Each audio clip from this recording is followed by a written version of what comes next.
Hello friends, આજે આપણે જોઈશું અમુક એવા આઈડિયા જે શિયાળામાં તમારા મુશ્કેલ કામને આસાન બનાવશે. તો ચાલો વિડીયોની શરૂઆત કરીએ. સૌથી જે પહેલી ટીપ છે એ સિંક માટેની છે. સિંકમાં આપણે જ્યારે પણ વાસણ ધોતા હોઈએ ત્યારે જે નાનો કચરો હોય આ રીતના જાળીની અંદર ફસાઈ જતો હોય છે. આની જે જાળી હોય એની અંદરના જે કાણા હોય થોડા મોટા હોય છે, જેના કારણે જે ચાયની ભૂકી છે અથવા તો કોઈ પણ એવી નાની વસ્તુ છે ડાયરેક્ટ અંદર જતી રહેતી હોય છે, જેના કારણે સિંક બ્લોક થઈ જાય છે. તો આજે એના માટે આપણે એક આઈડિયા જોઈશું. તો અહીંયા મેં એક પાણીની બોટલ લઈ લીધી છે, જેનો નીચેનો ભાગ આપણે આ રીતના કટ કરી લેવાનો છે. તો અહીંયા મેં આ રીતના કટ કરી લીધો છે. ત્યારબાદ આપણે શું કરીશું કે અહીંયા ચાકુને ગરમ કરી લેવાનું છે અને નાના એની અંદર હોલ પાડી દેવાના છે, જેથી જે પાણી છે આસાનીથી અંદરથી નીકળી જાય. તો આ રીતના ચાકુ ગરમ કરી અને આપણે હોલ કરી લઈશું.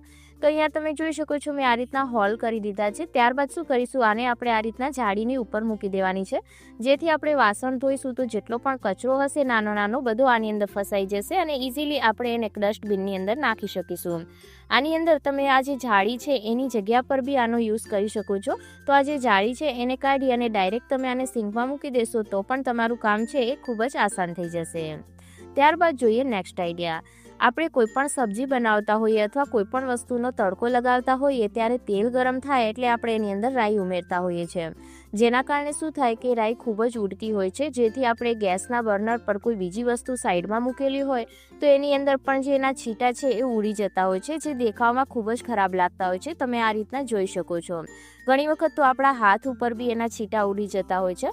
તો એના માટે આપણે શું કરવાનું છે કે અહીંયા જ્યારે પણ આપણે તેલ છે એને ગરમ થવા માટે મૂકીએ ત્યારે સૌથી પહેલાં એની અંદર અડધી ચપટી જેટલું આપણે અહીંયા ખાવાનું જે મીઠું આવે એ ઉમેરી દેવાનું છે.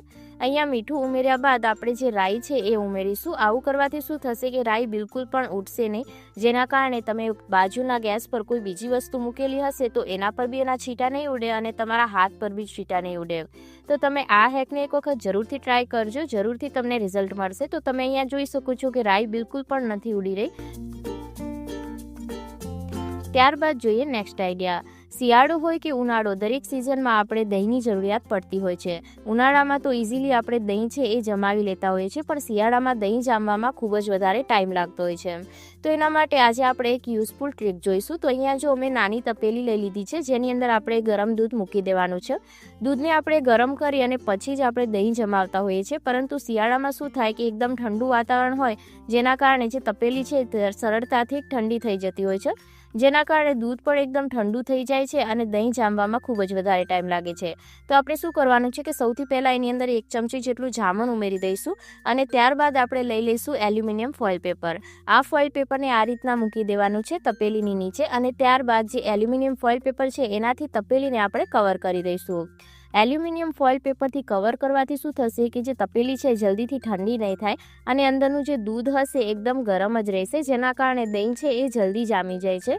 તો આ હેકને તમે શિયાળામાં જરૂરથી ટ્રાય કરજો જો તમારું દહીં જલ્દીથી જામતું ના હોય તો. તો આ રીતના કવર કર્યા બાદ આપણે ઉપર કોઈ પણ પ્લેટ ઢાંકી દઈશું અને એને સાઈડ પર મૂકી દઈશું. તો ઇઝીલી આપણું જે દહીં છે ઓછા જ કલાકોની અંદર જામી જશે.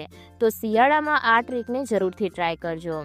ત્યારબાદ જોઈએ આપણે નેક્સ્ટ ટ્રીક. તો આ ટ્રીક છે એ શિયાળામાં ખૂબ જ ઉપયોગી છે. આપણે વાસણ ધોવા માટે આ રીતના સાબુનો ઉપયોગ કરતા હોઈએ છીએ. તો ઘણા લોકોને સાબુની એલર્જી હોય છે, ઘણા લોકોને આ રીતના નેલ્સની અંદર સાબુ જાય તો એ પણ ખરાબ લાગતું હોય છે અને નેલ્સ પણ જલ્દીથી તૂટી જતા હોય છે. તો આજે હું તમારી 2 પ્રોબ્લેમનું એક સોલ્યુશન આપીશ. તો જુઓ, આ રીતના આપણે વાસણને ઘસતા હોઈએ શિયાળામાં તો સૌથી પહેલાં તો શું થાય કે આપણે વાસણને સૌથી પહેલાં આ રીતના સાબુથી ઘસી લેતા હોઈએ અને ત્યારબાદ આપણે એને પાણીથી વોશ કરતા હોઈએ. પરંતુ શિયાળાની અંદર શું થાય કે જે સાબુ છે જલ્દીથી એકદમ સુકાઈ જાય છે, જેના કારણે જે સાબુની લેયર છે એ આ રીતના વાસણ પર આવી જતી હોય છે. તો આપણે એને સાફ પાણીથી વોશ કરીએ તો પણ એ લેયર છે નીકળતી નથી. તો તમે અહીંયા જો આ રીતના જોઈ શકો છો, આ રીતના જે વ્હાઈટ પરત છે એ આ રીતના લાગી જતી હોય છે. તો આજે આપણે એક એવું સોલ્યુશન જોઈશું જેથી વાસણ ઘસવાની ઝંઝટ જ ખતમ થઈ જાય. તો જો અહીંયા મેં લઈ લીધું છે એક મોજું. તો અહીંયા તમે કોઈ પણ જૂનું મોજું હોય એનો ઉપયોગ કરી શકો છો અને એને આ રીતના આપણે આ રીતે ઉપર ચડાવી દેવાનું છે, જેથી એનો આગળનો ભાગ છે આ રીતના હાથ પર આવી જાય. ત્યારબાદ આપણે શું કરીશું કે આપણે સ્ક્રબ લઈ લઈશું. તો જે વાસણ ધોવા માટે તમે સ્ક્રબ યુઝ કરતા હોય એ સ્ક્રબ લઈ લેવાનું છે ને એને આ રીતના આગળ મૂકી દેવાનું છે. તો આંગળીઓનો જે ભાગ હોય ત્યાં મૂકી દઈશું. ત્યારબાદ શું કરીશું કે સોય અને દોરડો લઈ લેવાનો છે અને એની એની મદદથી મોટા મોટા 2 થી 3 ટાંકા લઈ લેવાના છે। તો જો અહીંયા કોઈ ફિનિશિંગ વગેરે આપણે નથી લાવવાનું, પણ આપણે આ રીતના ટાંકા લઈ લઈશું તો શું થશે કે જે સ્ક્રબ છે એ નીકળશે નહીં। તો આ રીતના ચારે બાજુથી આપણે મોટા મોટા ટાંકા લઈ લેવાના છે।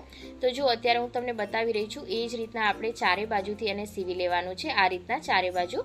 તો જો અહીંયા મેં આ રીતના ચારે બાજુ છે સેવા લઈ લીધા છે। હવે આપણે શું કરીશું કે હાથની અંદર મોજાને આ રીતે પહેરી લેવાનું છે। તો જો આ રીતના સવડી સાઈડ છે એ બાજુ પહેરી લઈશું અને ત્યારબાદ જે સાબુ છે એની અંદર સ્ક્રબને થોડું ડીપ કરી લઈશું। હવે આપણે આ રીતના વાસણને ઘસીશું। તો જો આ રીતના તમે વાસણ ઘસશો ને તો હાથની અંદર બિલકુલ પણ સાબુ છે એ ટચ નહીં થાય। તો જે લોકોને સાબુની એલર્જી હોય એ લોકો માટે પણ આ ટ્રીપ ખૂબ જ કામ કરે છે। તેમજ જે લોકોને નેલ્સ છે વારંવાર તૂટી જતા હોય સાબુના કારણે, તો એ પ્રોબ્લેમ પણ તમને આના મદદથી બિલકુલ નહીં આવે। તો જો આ રીતના આપણે એને એક વખત ઘસી લેવાના છે। તો આ રીતના વાસણ એકદમ સાફ ક્લીન થાય છે। ત્યારબાદ આપણે શું કરવાનું છે કે આ રીતના એને પાણીથી વોશ કરી લેવાનું છે અને હવે આપણે એને ઉલટી સાઈડ પહેરી લેવાનું છે, જેથી સ્ક્રબ છે એ ઉપર આવી જાય। તો હવે આપણે બીજી સાઈડથી વાસણને ધોઈશું। આ રીતના વાસણ ધોવાથી શું થશે કે એના પર જે સાબુની પરત લાગી જતી હોય શિયાળામાં એ બિલકુલ પણ નહીં લાગે અને વાસણ એકદમ સાફ ક્લીન થશે। તો અહીંયા તમે જોઈ શકો છો કે વાસણ કેટલા શાઇન કરી રહ્યા છે। તો આ જે ટૂલ છે એને તમે બે રીતના યુઝ કરી શકો છો। તો આ ટૂલ એક વખત ઘરે બનાવી અને જરૂરથી ટ્રાય કરજો। ત્યારબાદ જોઈએ નેક્સ્ટ આઈડિયા।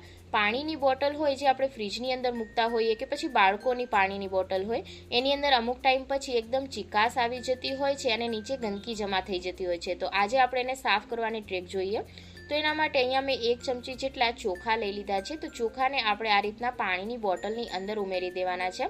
ત્યારબાદ આપણે લેવાનો છે બેકિંગ સોડા। તો જે આપણે જમવામાં યુઝ કરતા હોઈએ, આપણે અહીંયા બેકિંગ સોડા છે એને અડધી ચમચી જેટલો આની અંદર ઉમેરી દેવાનો છે। બેકિંગ સોડાથી એકદમ આસાનીથી કોઈ પણ વસ્તુની ક્લિનિંગ થઈ જતી હોય છે। તો આ રીતના ઉમેરી દીધા બાદ હવે આપણે એની અંદર ગરમ પાણી ઉમેરીશું। તો આ જે પાણીની બોટલ છે પ્લાસ્ટિકની છે, એટલે મેં જે મીડિયમ ગરમ પાણી આવે એ ઉમેર્યું છે। જો તમારી બોટલ છે સ્ટીલની હોય તો તમે અહીંયા વધારે ગરમ પાણી લઈ શકો છો। ત્યારબાદ આપણે આ રીતના બોટલનું ઢાંકણ બંધ કરી અને જોરથી આ રીતના એને ચલાવવાનું છે। આ રીતના શું થશે કે જે ચોખા હશે એના લીધે જે નીચે ગંદકી જામી હશે, ચીકાશ હશે, એ બધી આસાનીથી દૂર થઈ જશે। તો આ રીતના કર્યા બાદ હવે જો હું તમને બતાવી દઉં તો અહીંયા જો આપણે બોટલનું ઢાંકણ ખોલી લઈશું અને આપણે એક એને વાટકીની અંદર કાઢી લઈશું। તો તમે અહીંયા પાણી છે જોઈ શકો છો કે કેટલું ગંદુ પાણી આની અંદરથી નીકળ્યું છે। તો આ રીતના આસાનીથી બોટલની ક્લિનિંગ થઈ જાય છે। જો આજનો વિડીયો પસંદ આવ્યો હોય તો વિડીયોને લાઇક ને ચેનલને જરૂરથી સબસ્ક્રાઈબ કરજો।